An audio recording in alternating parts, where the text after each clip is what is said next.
Right, I thought this was kind of interesting. Randomly turning channels. I call this stuff people aren't watching on TV. It's a bit off the beaten path for me.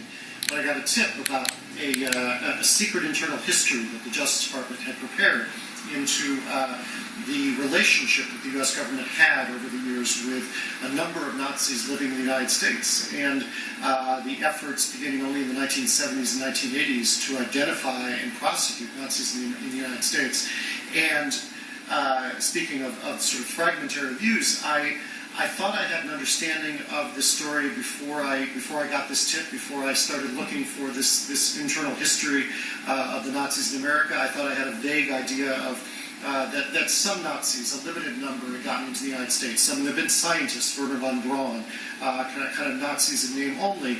And the more I began looking at this, the more I realized that my understanding was not only fragmentary, but completely wrong and off base in some ways. And so this book, for me, The Nazis Nextdoor, was a way to try and understand how it was that this untold post-war history in America had been so covered up. How it was that not just a small number of Nazis, but thousands of Nazis had gotten into America after the war, even after we had defeated the Germans.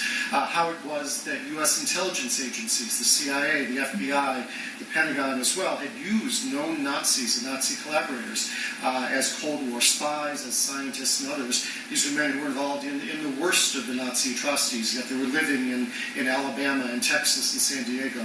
How was it that the United States had been so indifferent to this problem? How were they allowed to live basically with impunity for years, for the better part of 30 years after the war, until the country sort of woke up to the fact that there were Nazis living in America?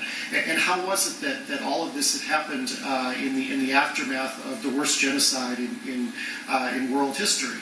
The worst, but unfortunately not the last genocide.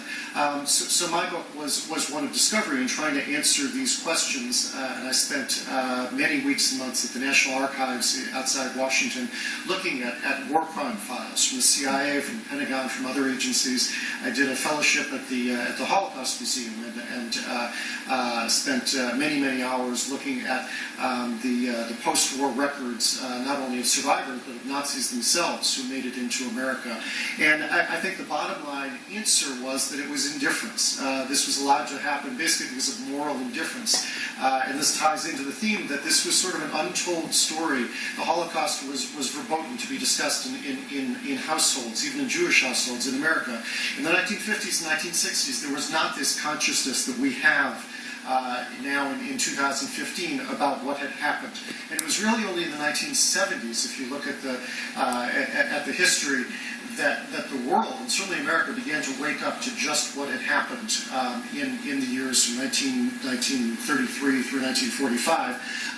There was on ABC a powerful miniseries on the Holocaust. This was sort of the golden age of miniseries. You remember Roots, which was a mega hit. Holocaust was not quite so popular, but this really opened up a lot of eyes to what had happened. This became the first introduction of a lot of Americans to what had really happened at that point 30 years earlier. I remember, like Glenn, being in Hebrew school at the age of 10 or 11 and seeing in the 1970s the pictures of those camps. And it was at this same time that the media began writing about Nazis in America.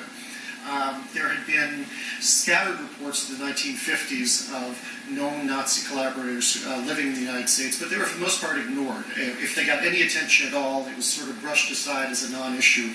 I write in my book about a journalist, a left-leaning journalist in the 1960s, writing an incredible expose of Nazis living in Chicago and Brooklyn and Los Angeles. He was not only ignored for the most part by other media and political figures, but he was actually wiretapped by the FBI.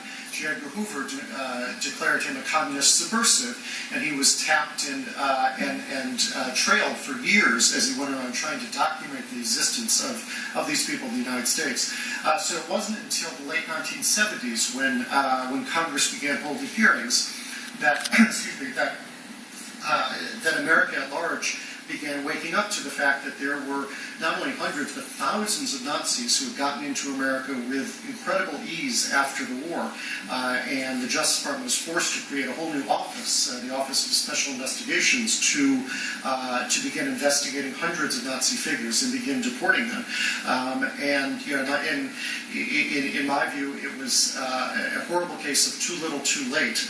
They did yeoman's work in trying to identify 35 years later, when the trail of evidence had gone cold, Nazis living in the United States. But you're left to wonder what would have happened if we had put that same sort of effort into identifying them in 1946, or better yet, if we hadn't allowed the Nazis into the country to begin with.